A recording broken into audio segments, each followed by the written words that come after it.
so that students are getting the right feedback and that there isn't that inconsistency.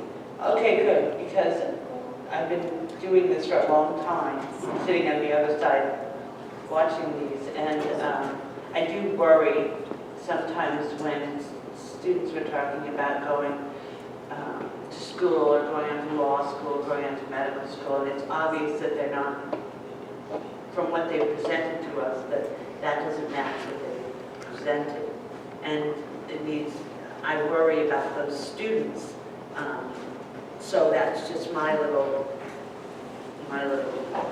thing. But the other question I had was about, you talked about the SATs and the current state assessment results. Where does that fit in? I can't understand whether or not that is just something they can use instead of a portfolio, or by reading this, I'm not sure if that's a way they can make their presentation, or is that part of their portfolio? It's really part of their assessment system, so the students are required to take the SAT now as part of the state Right, test. I understand that, but it's here, so I So wonder- potentially there could be things, and I don't know, we'd have to look and see how they're, like, depending on how their score comes out and how the report is given, that there could be examples from that would show that they are in fact critical thinkers, because that is something that the SAT definitely does assess. And so that could be like, hey, I got this like great score on my reading in terms of, and here's the skills that it says that it's addressing, which align to the skills that we're looking for in terms of critical thinking. So that could actually be their portfolio. No. Just a piece. Just a piece. Just a That piece. would not encompass. That's what I didn't understand in that They could paragraph. use it to, as a piece to demonstrate like maybe one of the components. Okay. One or two. It's not its portfolio in And a big itself. part of it is authenticity for us. So if achieving some sort of SAT hurdle for a kid was part of their authentic, an authentic high school experience for them, a kid got a really low math score or was, really struggled in math, and then this, part of their problem solving were the steps that they took to overcome that obstacle, and they could walk us through that process, Okay. that would be more meaningful than just, this is the score that I got, see, I'm proficient. Yeah, So we no, I want agree it to with be you, but I about wasn't sure. reflection and growth and authenticity, and it's not just about that final score, but what did you start with and where did you go from there, and what steps did you take in between, and how does that show that you're a great problem solver, you're a great critical thinker. So it's not just the cut score, it's the experience, the steps along the way. Yeah, I'm following you, Jody. I just wanted to know, it sort of sat there. Yeah, so that kind of plays into like the next piece where, and I think this is maybe the part that we've been missing for a little while, which is like, we really want to focus on the reflection and growth and having students really think about their experiences. So that's what we're expecting from them at the end, but we need to have checkpoints and steps every year to make sure that we can kind of help make sure that they don't have a path for themselves, that we look and kind of cringe and go, like, somewhere along the way we'd like to kind of make sure that they're headed in a way that is allowing them to be successful. So the way we set it up is that, we thought, okay, well, freshman and sophomore, they're not really ready to give a major presentation. A presentation is a daunting thing for most people. Definitely every student, they always get it's like flush faces and almost like a refusal to stand up, especially, at 14, 15 years old. So in their freshman and sophomore years, they'll have just an interview or a conference with a teacher where they'll sit down and talk about, okay, here's my work that I have that I've been tracking, and this is where my strengths are in terms of the components as of right now. Here's where I'm looking weak. Here's like the growth maybe I've already shown this year, or where I've already, and that could be growth academically or maturity-wise. A lot of students in that freshman year, it's really more maturity, even though they don't recognize the academic growth, I find, as much as they do kind of recognize their own maturity. And then talking about what are your areas of interest, and having that time where they can sit and talk to a teacher who can say hey, I see this is really great. Have you ever thought of this career? I know that no one, when I was in high school, that was missing. So I didn't know, I kind of found teaching in college as I looked back and said, oh, I really liked doing this. Maybe I might want to be a teacher.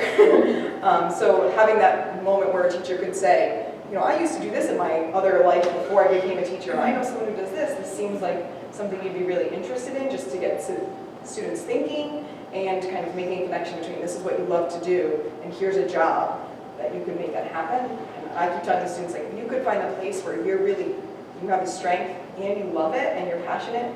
That's kind of how we define life success. So if we could help you on that path in terms of, you're saying you're a great communicator. and you love speaking in public, maybe we want to try to find, like, think about careers where you can combine those things.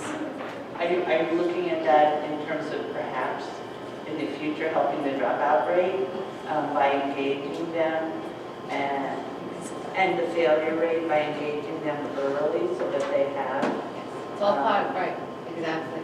Right, so in that conversation, they would also talk about, okay, here's my interests and where my successes or strengths or weaknesses have been, and so how does that inform my course selection? So all those things would kind of come up in that meeting, but there's not that many times other than with your guidance counselor, you can just sit down with the teacher and just have that kind of, it's all about I think being it's with, important. yeah, so.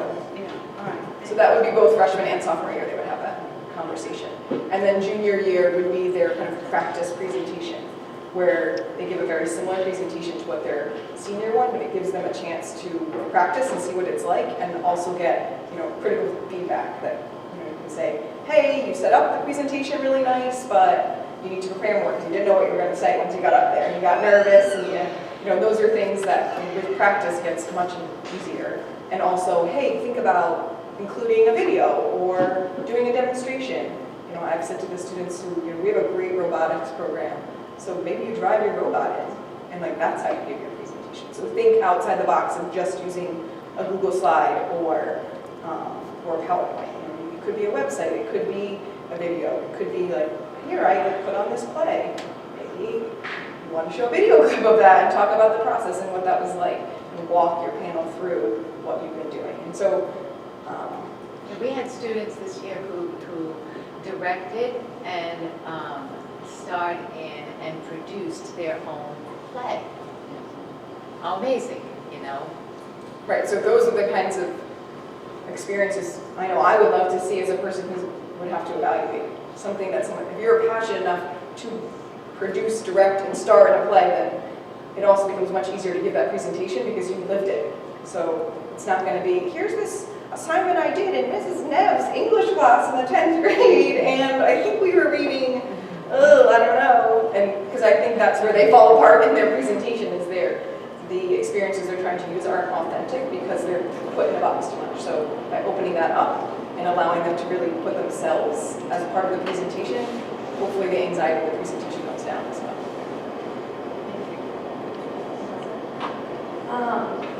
I'm so glad you talked about all that just then, because it segues into what I was going to say, is that what's exciting to me about this is that it seems like there's going to be, with this new system, a lot of freedom for the students in terms of what ideas they come up with and what mediums they decide to use in presenting their project.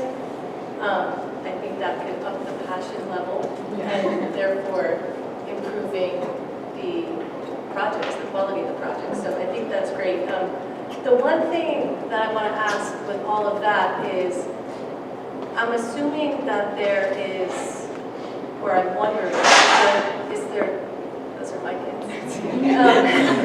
And angels. They've done pretty good. Is there one advisor or teacher or administrator assigned to each student? Does the student have a say in who they're matched with? Is there, do students meet regularly throughout the years with a person about this project? I'm wondering how that all works. So I'm the person, I guess, as now I'm the digital portfolio or graduation portfolio coordinator. I am meeting with all the students, both individually and in small groups or classes, depending on how they need it, to schedule their needs. Some students want additional just one-on-one, I need to talk about myself and figure this out. So that it is ongoing, and so I have met pretty much with most students, or I've at least invited every student to come, and whether they have shown up for their meeting or not, there are some holes in that. But ultimately, that's yes, reaching out to them every year, and then. I think maybe, Erin, what you're referring to is having a consistent person throughout the journey. Well, I Right, am, yes. and in addition to that, I was wondering if, say, someone was doing something like in the performing arts, could they be paired with a person in the school who has a passion for the performing arts, or who Do you know what I mean? Like, Yeah, I if think it's art related, would there be that sort of pairing along with what you do as well? That would be that check-in, but I think That's what I mean, I know in terms of the freshman and sophomore meetings, I would definitely like them to be at least with a teacher they have or know. But I think as it develops, yes, those pairings where you at least in your sophomore conversation, having a conversation with someone who's in the same place as where you're kind of heading would be great. Logistically, I can't say 100% that's going to be for sure. We have just inputted a Husky Pride and Advisory Program, so students were choosing teachers and activities that they are interested in, that the teacher is also interested in. So I think some of those relationships are building through that program, and so hopefully you start to have those conversations with the students in your Husky Pride, and then you're like saying, hey, I can have this conversation with you about your portfolio because I know that you are doing outstanding here in our doing like physical fitness. So, Painting, something like that. right, so yeah, if you were in a visual art Husky Pride, then that person could also give you some ideas about your. Should we, do you want to move on? Are we done? I mean, this is just the like kind of platform that we're creating for students to be able to access all this information. And then this week basically went through, that's the validation cycle. So you guys asked that question, so I can jump to their report. And do you want to talk about the civic and social? Yeah. Do you want to go back one? So then the last component in terms of graduation, in terms of our expectations, are the social and civic expectations. So we're evaluating your social and civic expectations and whether you met them or not through grades on the report card. So this is a reminder of the social and civic. There's a lot of them, so it's really small and I can't read it from here.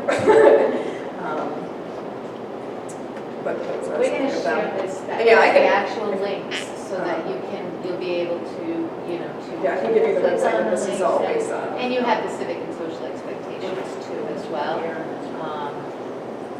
But that was just the last piece, and that's being covered through the report card and monitoring that growth as opposed to. And then may also show up in the portfolio, but isn't being assessed in the actual portfolio. Thank you, Mr. Chairman. Yeah, I got a few questions, please. I'm probably going to just rephrasing some of the questions that have already been asked because it's because I sort of hit on a few of the areas of my concern. And I'm just looking for clarity, not to have a particular viewpoint if I don't like something. I just want to understand what's going on. The first overall thing, Mrs. McBride said something interesting. When she was reading something, she said she wasn't sure on what something meant. So my first thing is, this document I have in front of me, is this a distillation of information for this committee, or is this handed out to parents? I believe that the one that I gave you is for the program of study, so over just like I can't broad. hear what you're saying. Sorry, I'm really bad at this. The document I think that you're looking at is the program of study, so the overview of just the system for the program of studies for next year. Which was actually tweaked a little bit, so it's not exact to what's in the program of studies, but it's similar. I think that's what we sent to you, is just that overview for the program of studies. Okay, so what you're saying is that this is the document that like parents would have access to? Not the whole document, No, just the description. just this here. Yeah, that one page that does that's all the description. Yeah, that page is Yes. from the program of studies. Oh, okay. The other ones are the kind of supplemental as part of the presentation that we gave you just to give you kind of a heads up of where we're coming from. Okay, because that was my first concern, because I wasn't really clear on some things here, and I always put myself in a position of a parent, which is easy to do because I am one. And then I said, well, I'm not really clear, but, I have an advantage that you're here, I can ask you. And my concern is if something like this in front of a parent sitting at home, if the same kinds of questions, where can they go easily to have the questions answered? I mean, I think we will be, as students enter the school, we'll be presenting information to the parents so that they would have a more detailed overview of if they have questions about that. And also, I know that I sent out emails to all the parents of each grade to kind of tell them what the portfolio was about and their students' expectation for the year, so they know they can reach out through that. The students are also all enrolled in a Google Classroom, so the parents can join that and ask questions there too. So it's like a forum for them to just follow up with those questions. If it's similar, like, I'm reading this and I'm confused about it, can you just clarify? So there's a couple different avenues, I guess, for them to go through. I think we were thinking kind of matching like overview with brevity in that document, so it's not details 100%, but gives someone at least an idea that, and then they can start to formulate questions. And we're also in a wonky place right now because we're still balancing the old system for our juniors and seniors with this new system, which we're, is with the freshmen because they're just starting. So I think a lot of, that scaffolding for students that doesn't hit them upon their senior year, that this is what they have to do, but that we're trying to build in with students and with parents, starting with this year's freshman class, but each year students and parents each have a little bit more education on what it is that they need to do and what's going to be expected of them upon graduation. So it's not, a last minute, 2 months from now I have to do this presentation and now they're scrambling it. Hopefully, will not come to a surprise because there'll be a lot of those supports built in all along. And similarly, do you want to talk about much of the support in professional development right now is with professional teachers? Yes. So we've been primarily focused on the freshman teams, the freshman teachers, because that class, all of the students will be graduating under this model. We're kind of throwing upperclassmen a bone and saying, if you'd like to use this new system, go for it. But we're not, they legally can use the old system if they want to stick to it. So really, we've dedicated a lot of our energy to your point, Ms. McBride, with the benchmarking and the calibration with freshman teachers and starting there and kind of starting small to build capacity across the school, students, teachers, parents, so that everyone can be on the same page, so that each year we grow in that. Okay, and also in trying to, students responsible for knowing what's going on here. Students graduating in 2019, 2020, they're going to have two choices as to how they're going to go. One of them is PBGRs. So that's our old system. So that's the system for that legally the sophomores, juniors, and seniors are under. So that's the proficiency-based graduation requirements where we get 23, and they were very content-driven. So we were trying to get away from the content to allow students to really personalize. So those students do have a choice. They know they have a choice because, again, I emailed them, their parents, I've met with them, and then they just decide which one has fit. Some of them have done a lot of work within the PBGR, so they really want to continue to do that. Some students, and we got feedback from students on creating this, so some of them are really passionate about this Big 3 idea, so it doesn't matter what they did with their previous portfolio, they're absolutely doing Big 3 because they kind of were part of the lobby to get it to to have that personalization. So those students are where it's, as Jody said, a little wonky, so that's why I think the document also reads awkward because we're in a very awkward transition where a lot of the students are making a decision of their own based on those two different systems. Oh, okay, because the PBGRs, is that fairly stable or is it kind of fluid? I'm not sure what you mean by that. The PBGR, That's our current system. It's the check the box, right? It's check the box, this one's done, check the box. It's very limited. It was great in its heyday, initially it did exactly what it was intended to do, but as the years have gone on, as we all know, it's, we really want to be transitioning more into that student voice and choice. Okay. Another question, please. The Big 3, and I look down here, it says social, when I see expectations, that's kind of a big thing. So why would it be the Big 4? You got the Big 3 up here, academic expectations. All right below, you got social and civic expectations. So why would it be the Big 4? It's the Big 3 plus 2. Yeah, so the portfolio really is driven at assessing those Big 3, the communication, the critical thinking, and the problem solving, because those are the more academic, like basically the academic expectations. Even though in some of your work you might also be demonstrating your social and civic, it's not necessarily prescribed that it will be that way, where we're assessing the social and civic and their ability to meet those through the social and civic rubric that will show up on their report card. So they kind of, and if you go to so it's kind of like they're separated. So Big 3 is a step back from the academic competencies or expectations, and then social and civic kind of are separate. So we're using, the Big 3 is the graduation portfolio, like the actual assessment part, system part, and the social and civic are separate from that. If I may, are the social, because you touched on something I had a question, are the social and civic expectations weighted the same, more or less, in the Big 3 when you're looking at should the student graduate? It's not about weight. Yeah. You're getting more into the entire assessment system because there's many components of a graduation diploma system. So it's not so much about weight. I don't think anything is weighted any more heavily one than anything else. You have your certain amount of credits that you have to gain, get in terms of notes of meeting English standards and math standards and so on. It would just be, it's just an additional component as what we call the balanced assessment system. So if somebody had all fours, and four would be the best, fours in the big three, but when you look at their rubric on their report card for their civil and social and civic expectations, they're all ones. Because they're really bright, but they cut up a lot, they talk, they kind of bring other kids into it.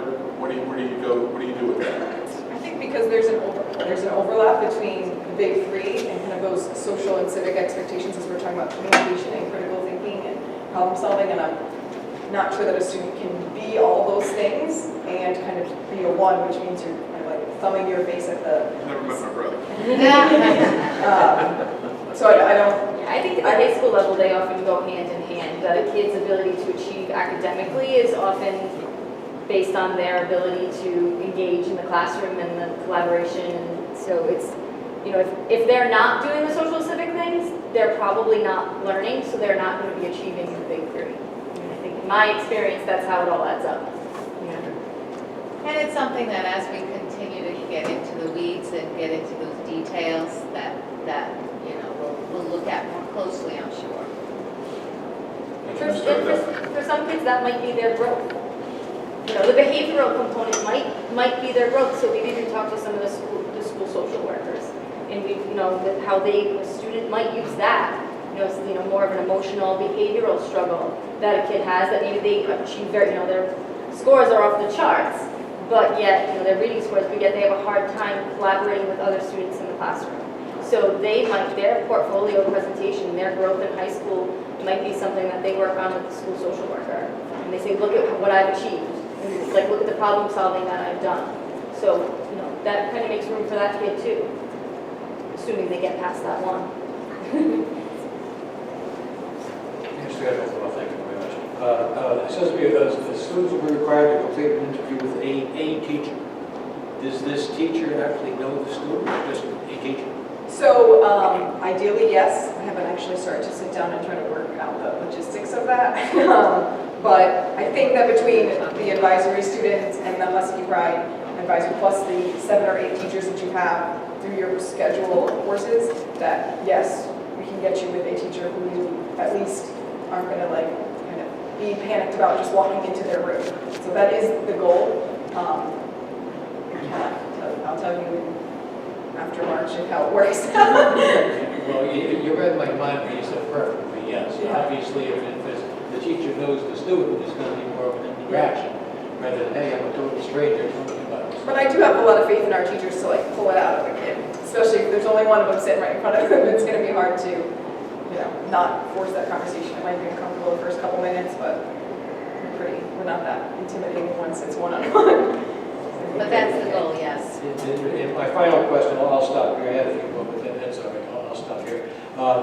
Final question, make a presentation to a panel of teachers. We talked about that a little bit. You use the word, trauma and freaking out, things like that. Does